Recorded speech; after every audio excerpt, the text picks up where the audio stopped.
everyone. Animal cruelty is a crime in all 50 states, and most of the states consider this crime a felony if the proof of intent and of extreme suffering caused by the cruelty is provided in the case. Yet, it is impossible to see how the law can allow people to make profit from the videos depicting such animal cruelty. This situation arouses an important question. How can an act be illegal, but the filming and marketing of the same act be legal?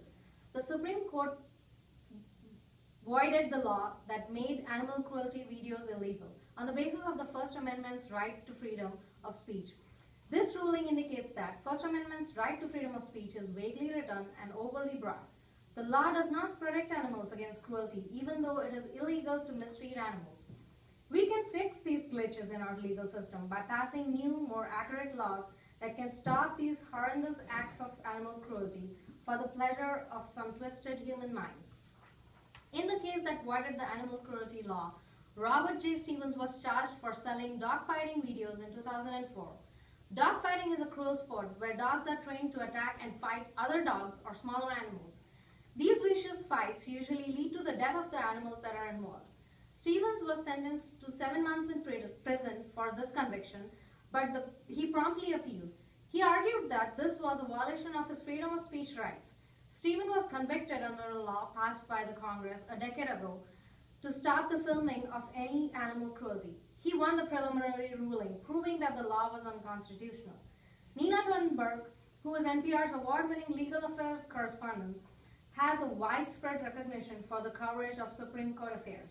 In her article, High Court Hears Animal Cruelty Video Case, she states that the appeals court said it was written so broadly that it could apply to everything from photos in Field and Stream magazine to hunting videos or even Hollywood movies like Blazing Saddles, in which Alex Karras punches a horse.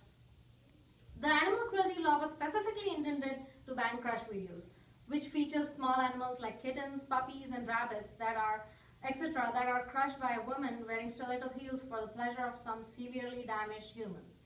Due to the ruling that set Stevens free, the filming of such crush videos is now legal. All the animal lovers and activated are aggravated by this decision and feel betrayed by Supreme Court. The main stir caused by the Supreme Court's decision to void the law was that common people believe there is no relationship between dogfighting videos and the First Amendment. Jeffrey R. Stone, who is a professor of law at University of Chicago, has tried to explain the government's side to us through this article, Dogfighting and the First Amendment. He explains that it is wrong to engage in an illegal act just because it is free expression. For example, one cannot drive at 90 miles per hour just to make a speeding video.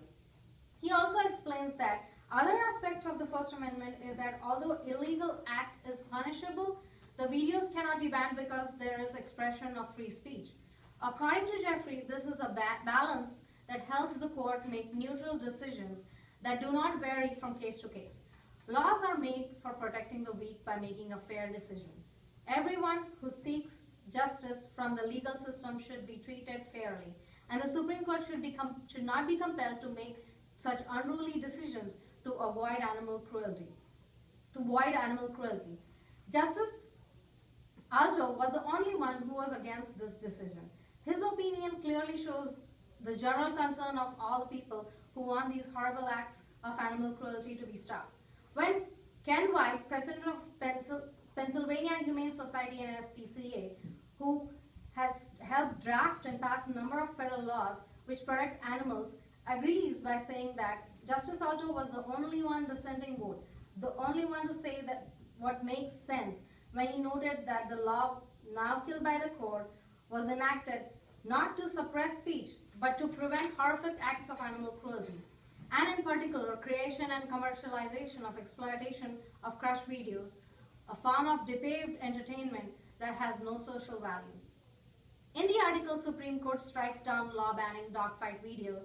Bill Myers, CNN Supreme Court producer, explains to us why the banning of this law that made animal cruelty videos illegal was supported by such vast majority. He tells us that hunting is legal in many jurisdictions, and so are the hunting videos, even when it involves killing of animals. Videos of bullfights or cockfights are also considered educational and are supported by the states for commercial gains. Due to this selfish motive of states, this law was banned in Supreme Court. We all can agree with Supreme Court that sending people to prison for making videos is not a solution. But these crimes against animals are solely created for filming such videos and profiting from them. Therefore, if there is no legal ban on such videos, their creation and distribution will keep on increasing, and in order to meet the needs of the illegal market. As a culture, if we cannot say no to this cruel practice and punish it with criminal penalties, then I believe we are heading towards the end of being a civilized society. Cruel practices like crush videos are not entitled to any constitutional protection. Everyone seems to be upset about this Supreme Court's decision to ban the animal cruelty law, but being upset is not going to give us any solution. There are a lot of steps that we can take to help write new, more appropriate laws. The day after the Supreme Court's disappointing ruling, Representative Elton Galloway introduced H.R. 5090 in an attempt to ban crush videos. As citizens, we can contact our federal legislators and ask them to support H.R. 5029 to ban crush videos. The ASPCA has forms that can be filled out and sent as an electronic message to stop these videos. If we believe that animal abuse should be unacceptable in our society, we should write laws that will resolve this issue. Animal cruelty certainly cannot hide under the cover of free speech. Mistreating helpless animals is an immoral act. Therefore, it has to be punished. As an ethical society, we have to step up and make laws without any loopholes, which can protect helpless animals featured in the videos depicting animal cruelty. Thank you.